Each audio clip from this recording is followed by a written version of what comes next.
All right, guys, welcome back. I forgot to talk about my little decorations back here. So the music room, which is just over that way from my office, is getting some work done on it, and so they're scraping the ceiling off and all that. So they had to clean it out a little bit, and so Lee, if you guys know Lee, and Sherry decided, hey, these would look good in Mike's office, and so they hung them from the ceiling, and they're just little streamers and stuff. So does it look like I have blue hair or purple hair if I do this? I don't know. I'll stick with what I got. But I thought, hey, that's kind of fun, so I'll leave them up. So I got a little spring festive colors in my office now. So hopefully you're not too distracted by what's going on back there.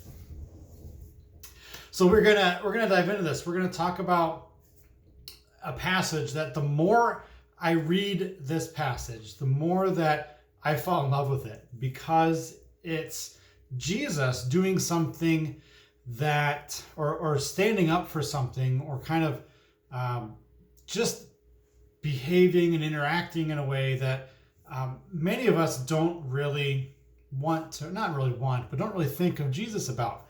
We think of him as a nice guy who performs miracles, and we're certainly going to talk about a miracle, who went around and did, taught and rose people from the dead and did all that stuff, died for us. But oftentimes we don't think of Jesus as being, I want to say, kind of like a rebel, somebody who changed people's way of thinking. And that's what he's doing with our passage today. And so I'm excited to get into this. So I'm going to start by reading this. I'm going to read a passage from Matthew 12, 9 through 13.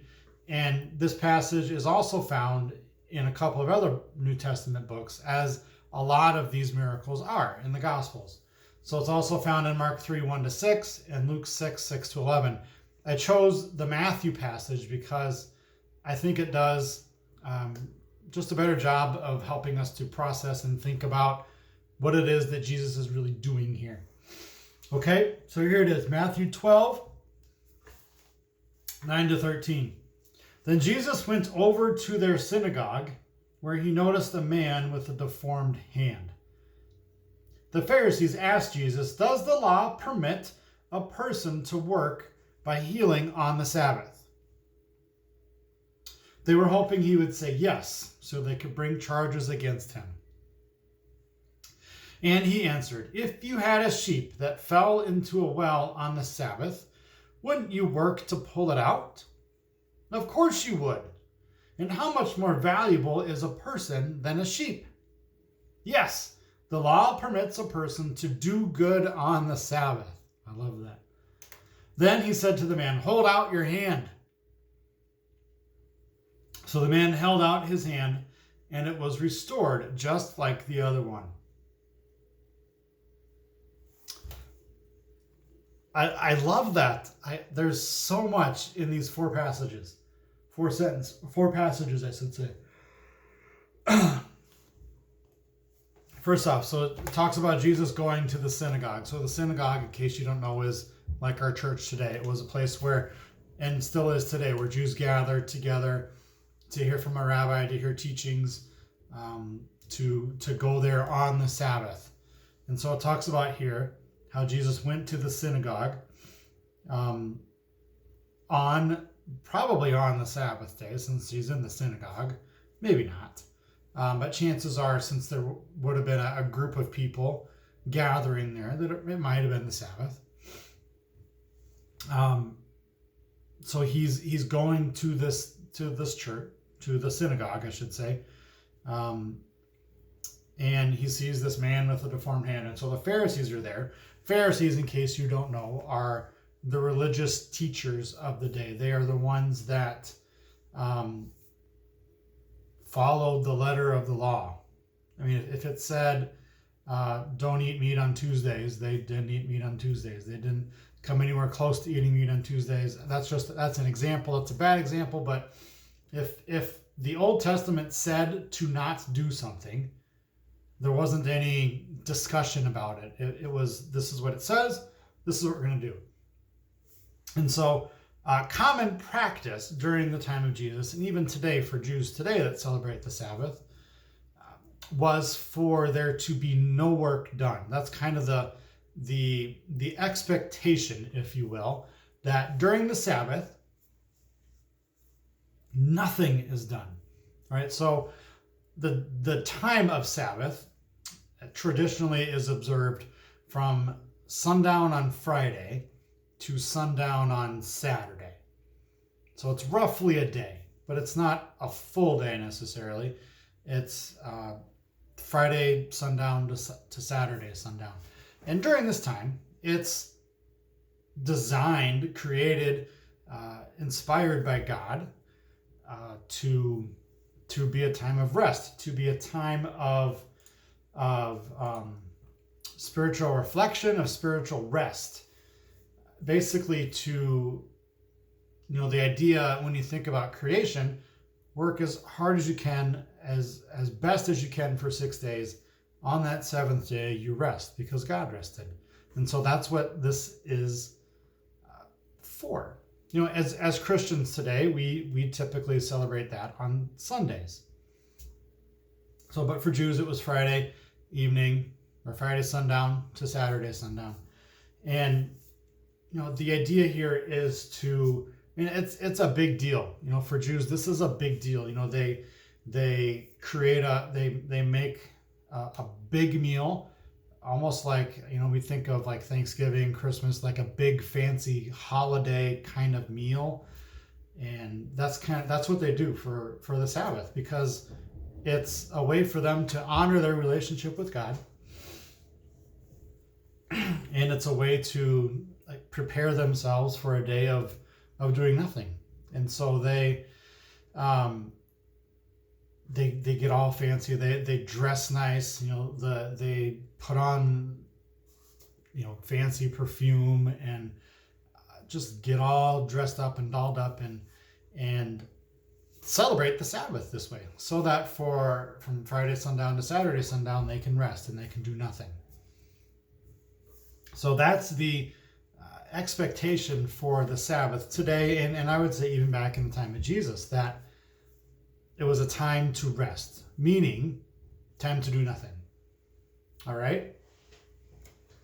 I think of this in my life too, and my struggles with going to seminary, learning how to be pastor or youth pastor, taking classes on the Sabbath. What does it mean? Can you may have even had discussions on this or in your churches, that can you mow the lawn on Sunday? Can you cook on Sunday? Can you paint a wall on Sunday? All questions that speak to the idea of work and of doing something.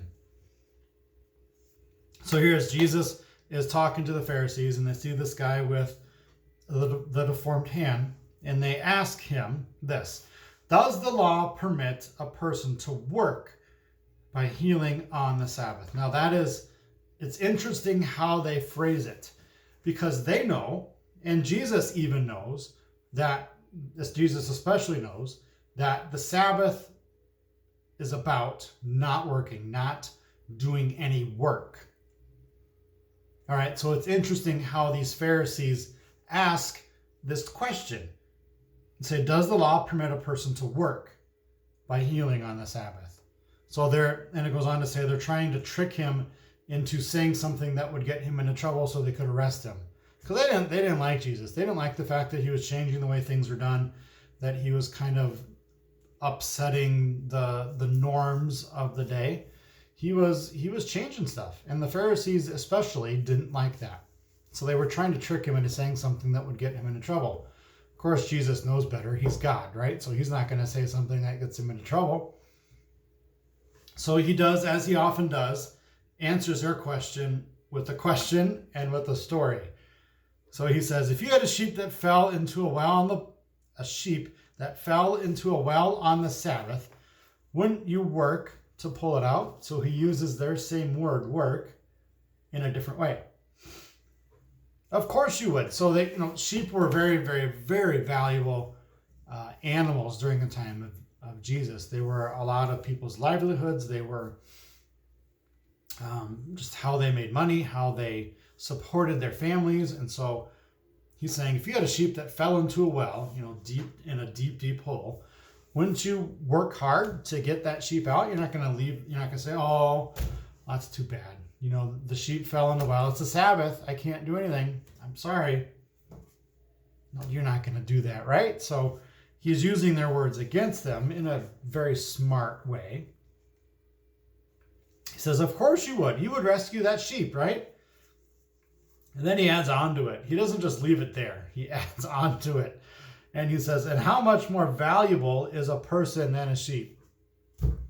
Obviously, right? We are God's creation. We are God's masterpiece. The Bible calls us his masterpiece in the New Testament. We are his special creation. We are created to have a relationship with him, a direct relationship with God, and none of his other creation can do that. Only us human beings can do that. And so he's saying, and how much more valuable is a person than a sheep? Yeah, and then he changes it. Then he says, yes, the law permits a person to do good on the Sabbath. So he starts by talking about how, using their words, don't work. The Bible, you're not supposed to, the Pharisees are saying you're not supposed to work. So he's saying, starts off by saying, you can work to get that sheep out of the well. But then he adds on to it. He adds another layer to it. And he says, yes, the law permits a person to do good on the Sabbath. To do good. And by healing this man's hand, Jesus was doing good.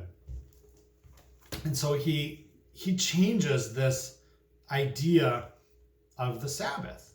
For thousands of years, Jews and good Jews, like good practicing, devout Jews, had this belief and this idea that you couldn't do anything. You couldn't work. I shouldn't say you couldn't do anything. You couldn't work on the Sabbath. And Jesus comes along, and just like that, he changes the way of thinking about it. He says you can do good on the Sabbath. And Jesus does this a lot throughout the New Testament. He takes an idea and a practice that has been taught for a while and followed correctly. Like there's no reason or no reason why that it's wrong. But he takes this idea of the Sabbath and he says, hey, this is what this really means. It doesn't mean that you can't work if something happens where you need to work. He says the law says you can do good on the Sabbath. And I can imagine the Pharisees. I don't know if you've seen the movie Inside Out, but the character Anger on Inside Out, whenever the girl in that movie was getting upset and angry, he had that boiling and just kind of just the flat out rage and anger that came with that. And I can imagine that's kind of how the Pharisees were thinking inside their head. They weren't going to show it, but they were just irate that he would say that it's okay. But he didn't say anything wrong. They had no reason to, they had no proof that he did anything wrong. And the next verse that I read that follows this that I didn't read says, then the Pharisees called a meeting to plot how to kill Jesus. So they were mad. They were flat out mad. They didn't like that he was doing this. They didn't get the proof that they wanted from him. He didn't say anything wrong. They just didn't like him. They didn't like what he was doing. They didn't like what he was standing up for. They thought he was a troublemaker. And so they planned a meeting to figure out how to kill him. To say, hey, we're done with him. We are so mad. We are so angry that we're gonna do what we can to figure out how to get rid of him. And if you think about it, that's kind of how the it's kind of the early beginnings of our story of Easter. And we talk about Jesus riding into the Jerusalem on a donkey for Passover, celebrating Passover, but then during that week, it just gets progressively worse that people want him gone. That it's to the point where it's boiling over. People are throwing fits. The Pharisees are amping up their concerns about him, and they're just ready to go. And so this is almost the beginning of that. And I don't know how early that or how soon before all those events happen that this happens. I don't know if there's any way of knowing that, but it's interesting to see kind of how all that fits together. And as we get into the rest of these miracles, and as we get to talking about Easter, we're certainly going to talk about Easter when we get to that point. You'll see kind of how all these fit together, as if you take miracle by miracle and go from one to another, throw in the story of Easter in there. It all fits, and it all builds off one another. But I want to talk a little bit too about our Sabbath. Oftentimes we get so busy, we get so focused on work, even on family, on doing all the things that we have to do in the house, that we forget, or that we just don't, or we choose not to take that time to rest. And it's incredibly important to do that. I don't know if you've been in a place where you have worked for 8 days straight, 10 days straight, 14 days straight, whatever the case may be. You get flat worn out. It's too much. Our bodies were not created to be constantly working and constantly going. God created us with that desire, with that need to rest. And it's critically important that we do it. And if we don't do it, our lives are going to be a mess. Our lives are going to be full of chaos. And that's not the place that we want to be. So I don't know if you are in that spot, or if you've been in that spot, or if you have something like that coming up where you're going to be working a lot. But I would encourage you to fight for your day off a week, and to make sure that you get that time so that you can focus on your relationship with God, so that you can rest, so that you can recover, so that you can kind of just let things go for a day, and so that you can be the better version of yourself. Because let's face it, we need to be our best. Whether you're a resident living in a house, whether you're a staff member, whether you're a family member, we need to be our best. The only way that we can be our best is if we get the rest we need. Hey, that kind of rhymes. To be the best, you got to get the rest. Maybe I should put that on a bumper sticker or something. Maybe not. Anyway, so that's what I have for you this week. And that's my challenge too, is for you to really take that time to rest. Let's pray. Father God, thanks for today and this opportunity to gather again. And I pray, God, that you would help us to give our bodies the rest that we need. Not the rest that we want, but the rest that we need.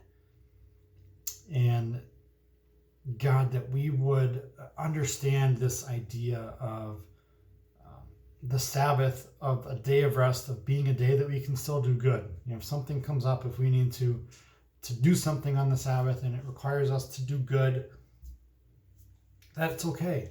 And you will honor that and you will respect that. You will not hold that against us. Thank you, Lord, for all that you do for us. We love you so much. Thank you for being with us and for just this time of year that we can look forward to spring. And we ask all this in your name, Jesus. Amen. All right, guys, have a great week, and we will see you next week. Bye.